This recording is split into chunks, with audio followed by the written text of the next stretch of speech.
ఆయన పిలిచాడో తెలుసా?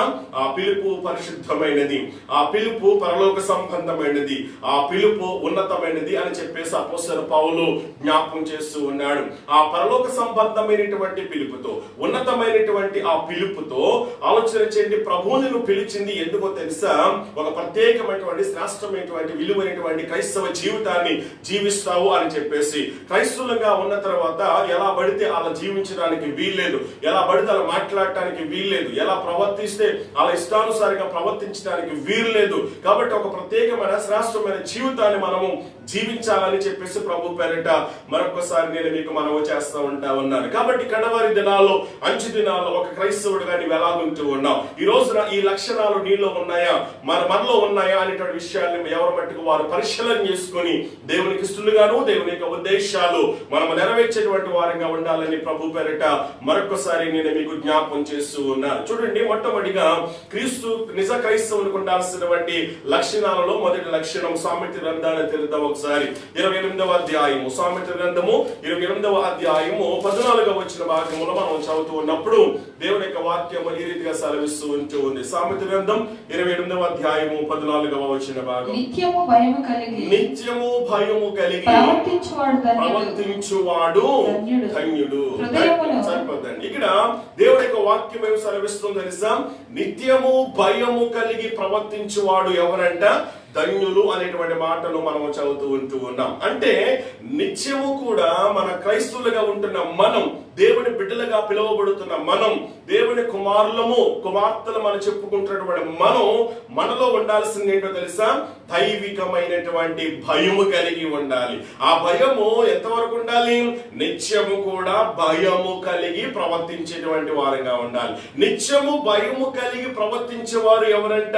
ధన్యులు అని చెప్పేసి దేవుని యొక్క వాక్యము ద్వారా మనము నేర్చుకుంటా ఉన్నాం దేవుని బిడ్డలారా. అందుకని ద్వితీయోపదేశ ఖండంలో కూడా ఒక మాటను మనం చదువుదాం. 5వ అధ్యాయము ద్వితీయోపదేశ ఖండం 5వ అధ్యాయము 29వ వచన భాగంలో మనం చదువుతూ ఉన్నప్పుడు దేవుని యొక్క వాక్యము ఈ రీతిగా సెలవిస్తూ ఉంది. చదువుదాం. వారి సంతానమునకును నిత్యము కూడా ఎల్లకాలము కూడా క్షేమము కలగాలి అని అంటే వారు నాయందు ఏం చేయాలో తెలుసా? వారికి క్షేమము కలగాలంటే, మేలు కలగాలంటే నా యందు వారు ఏం కలిగి ఉండాలంట? భయభక్తులు కలిగి నా ఆజ్ఞలన్నిటిని కూడా ఏం చేయాలో తెలుసా?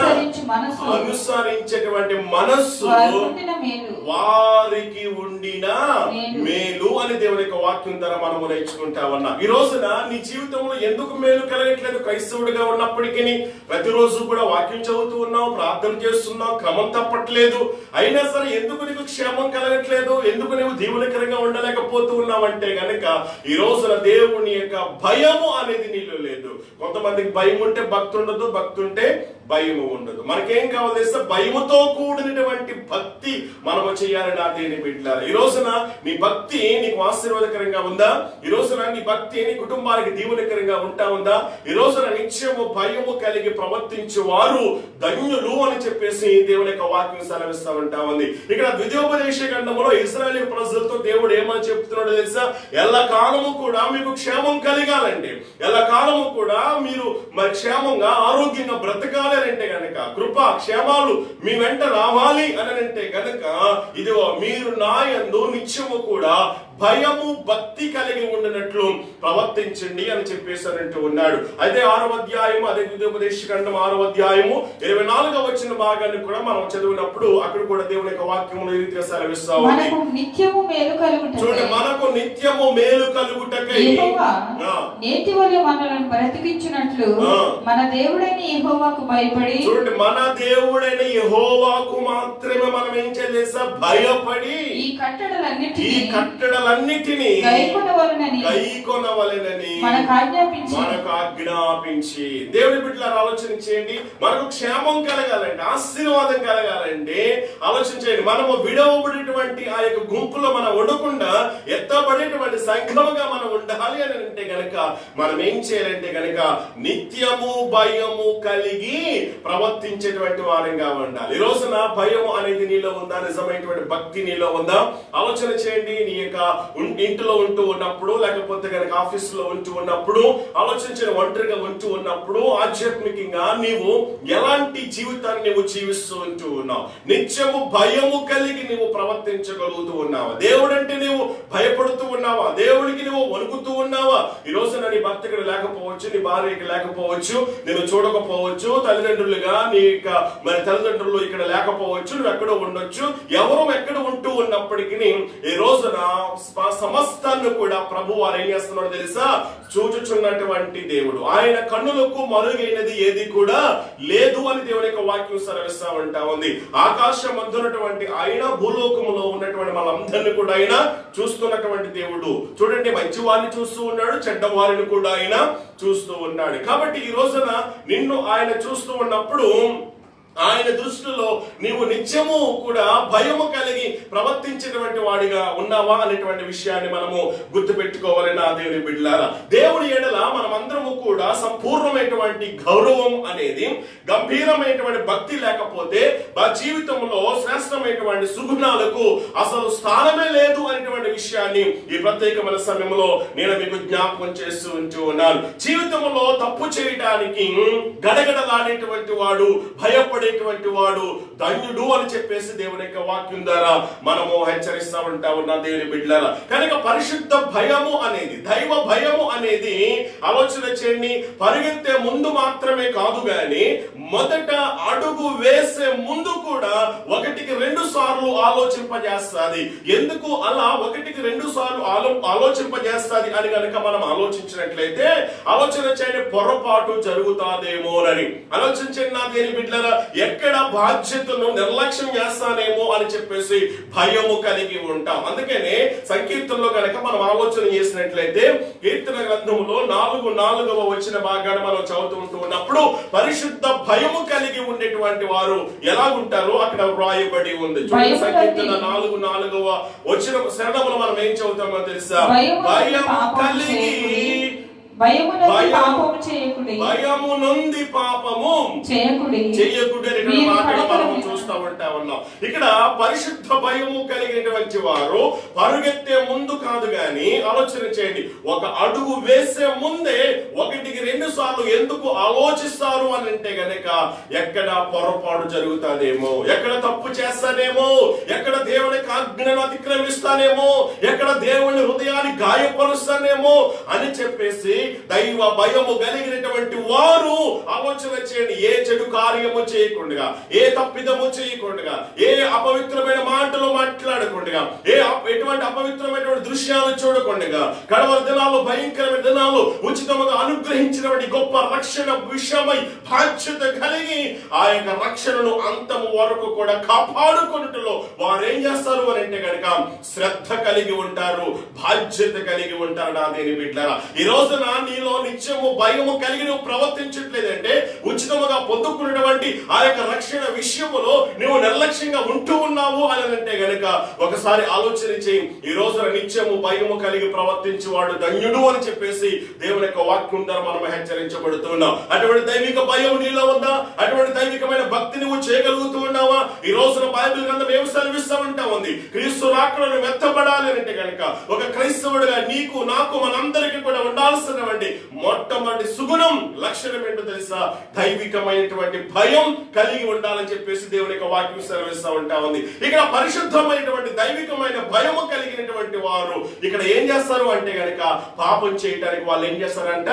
భయపడతారు. అందుకని భయము నుండి పాపము చెయ్యొద్దు అని దేవుని యొక్క వాక్యం ద్వారా మనం హెచ్చరించబడుతూ ఉన్నాం. కాబట్టి ఆ దైవ భయం ఉన్నటువంటి వారు పాపం చేయడానికి భయపడతారు, తప్పుడు మాట మాట్లాడటానికి భయపడతారు, ఆలోచన అబద్ధాలు మాట్లాడటానికి భయపడతారు, మోసం చేయటానికి భయపడతా ఉంటారు. ఈ రోజు నువ్వు భయపడలేదంటే నీలో దేవుడి భయము లేదు, దేవుడు నన్ను చూడట్లేదు అనుకుంటూ ఉన్నావు. ఆలోచన చేయండి నా ప్రియ స్నేహితుల, దేవుడు సమస్తాన్ని చూస్తున్నటువంటి దేవుడు, ప్రతి వారిని కూడా ఆయన చూస్తున్నటువంటి దేవుడు. ఎవరి క్రియ చెప్పిన వారికి ఆయన త్వరలో ప్రతిఫలం ఇవ్వటానికి ఆయన సిద్ధంగా ఉన్నాడు. ఈ రోజున మరి ఆ జీతం పుచ్చుకోవడానికి ఆ న్యాయ సింహాసనం ఎదుట నిలబడేటువంటి ఆ ధైర్యము, హోదా, ఆ హక్కు నీకు ఉందని నా దేవుని బిడ్డలారా, ఈ రోజున ఆయన సింహాసనం ఎదుట, ఆ తీర్పు ఎదుట నీవు న్యాయముగా, ధైర్యముగా నిలబడాలి. బయటపడగలగాలి అంటే గనక ఈ లోకంలో జీవిస్తున్న నీవు నిత్యము భయము కలిగి ఏం చేయాలి తెలుసా? ప్రవర్తించాలి నా దేని బిడ్డలారా. ఇంకా ఈ పరిశుద్ధమైనటువంటి భయము కలిగినటువంటి వారు ఎలా ఉంటారు అని గనక ఆలోచించినట్లయితే చూడండి, అపోస్తలుడైన పౌలు 2వ కొరింథీయులకు రాసిన పత్రికలో మనం చదువుతా ఉంటాం. చక్కటి మాటలు అపోస్తలుడైన పౌలు అంటా ఉన్నాడు. రెండవ పత్రిక 6వ అధ్యాయము 16 నుంచి గనక మనం చదువుతా ఉంటా ఉన్నప్పుడు, ఇదిగో మీరందరూ మనం అందరము కూడా జీవము గల దేవుని ఆలయమై ఉన్నాము కాబట్టి దేవుడు ఎలా సెలవిస్తా ఉంటా ఉన్నాడు? ఏమని సెలవిస్తా ఉంటా ఉన్నాడు? ఇదిగో నేను వారిలో నివసిస్తాను, వారిలో నేను నివాసం చేస్తాను, సంచరిస్తాను, నేను వారికి దేవుడిగా ఉంటాను, వారు ప్రజలుగా ఉంటారు. దేవుడు మనకి మహిమ కలుగును గాక. కాబట్టి మీరు ఏం చేయాలో తెలుసా? వారి మధ్య నుండి బయలు వెడలి ప్రత్యేకముగా ఉండాలి అంటే అపవిత్రమైన దానిని ముట్టకుడని ప్రభువు చెప్పుచున్నాడు.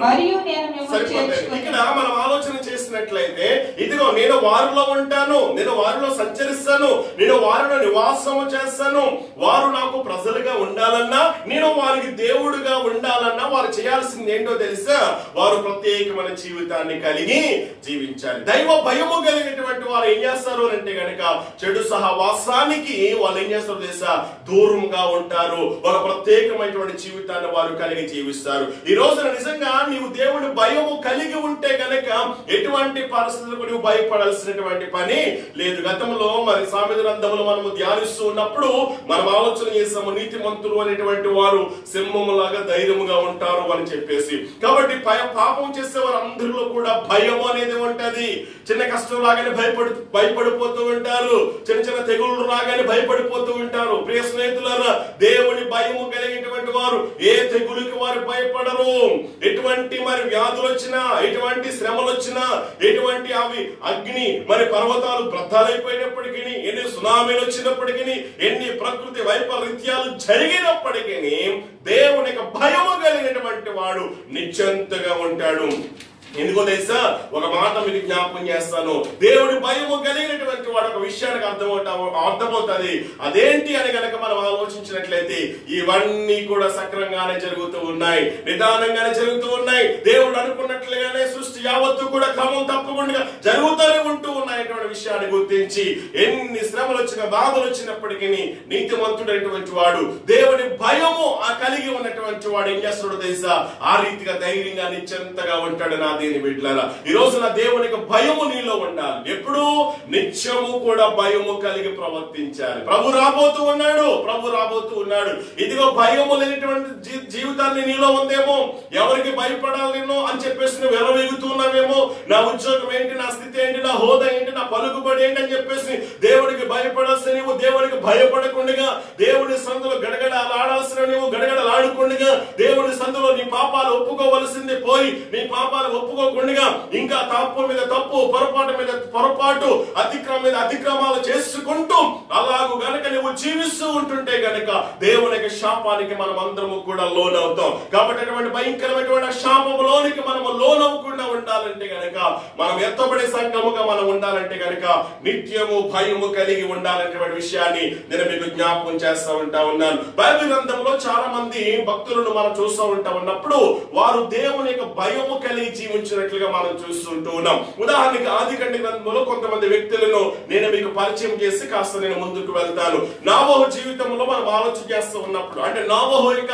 తరాన్ని మనం ఆలోచన చేస్తూ ఉన్నప్పుడు ఆ తరం దేవునికి బాధను కలిగించింది. దేవుడి యొక్క హృదయంలో ఎంతో దుఃఖాన్ని కలిగించినట్లుగా మనం చూస్తూ ఉన్నాం. నరులను చేసినందుకు దేవుడు ఎంతగానో దుఃఖపడినట్లుగా, ఎంతగానో బాధపడినట్లుగా ఆదికాండ 6వ అధ్యాయంలో చదివితే గనక మనకు అర్థమవుతా ఉంటారు. నా దేని బిడ్డలారా, ఎందుకు దేవుడికి హృదయంలో అంతగా బాధేసింది అని అంటే గనక నోవహు తరం ఎలా ఉంది తెలుసా?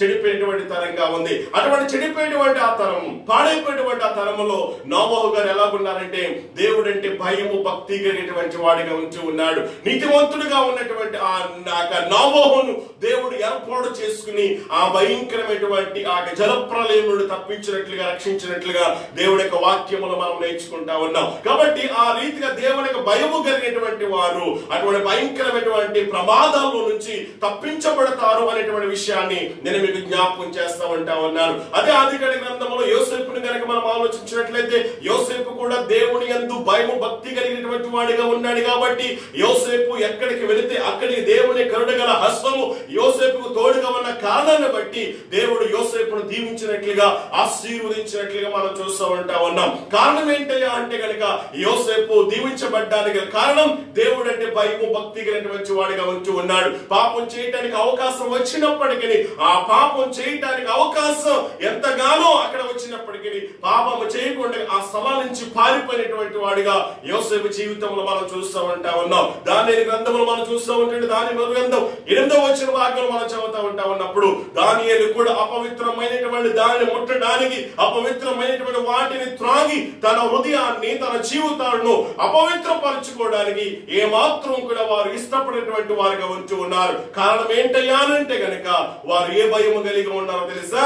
పరిశుద్ధమైనటువంటి భయము కలిగి ఉన్నారు. కాబట్టి వారు ఎక్కడ ఉన్నప్పటికీ వాతావరణం ఎలా ఉన్నప్పటికీ వారి ముందట వారు ఎలాగున్నా వారి తర్వాత వారు ఎలాగున్నా వారి స్నేహితులు ఎలాగున్నా దేవునికి భయము వారు కలిగి ఉన్నారు కాబట్టి నిత్యము భయము కలిగి ప్రవర్తించేవాడు ధన్యుడు. కాబట్టి ఈ రోజున అటువంటి ధన్యత కలిగినటువంటి లిస్ట్ లో వీళ్ళు కూడా మరి ఉన్నట్లుగా మనం చూస్తూ ఉంటా ఉన్నాం. కాబట్టి మన ఆధ్యాత్మిక జీవితంలో మనం అందరం కూడా నేర్చుకోవలసింది నిత్యము భయము కలిగి ఉండాలని దేవుడి యొక్క వాక్యం ద్వారా మనము నేర్చుకుంటా ఉంటా ఉన్నాం. నిజంగా దేవుడు ఎందుకు భయభక్తులు కలిగి జీవించడం ద్వారా వచ్చేటువంటి ఆశీర్వాదాలు ఏంటి అని కనుక మనం ఆలోచించినట్లయితే చాలా విషయాలు దేవుడి యొక్క వాక్యం నుండి మనం నేర్చుకోవచ్చు. అయితే మరి 2 విషయాలు ఇక్కడ మీకు జ్ఞాపకం చేయాలని ఆశపడుతూ ఉన్నాను. ప్రియ స్నేహితులారా, ఈ లైవ్ కార్యక్రమాన్ని వీక్షిస్తున్నటువంటి నా ప్రియ స్నేహితులారా ఆలోచన చేయండి. కలవరి కాంతి కుటుంబ సభ్యులైన మీరందరూ కూడా ఆలోచించండి. నిత్యము మనం అందరము కూడా భయము కలిగి జీవించాలి. క్రీస్తు రాకడది సమీపంలో ఉంది.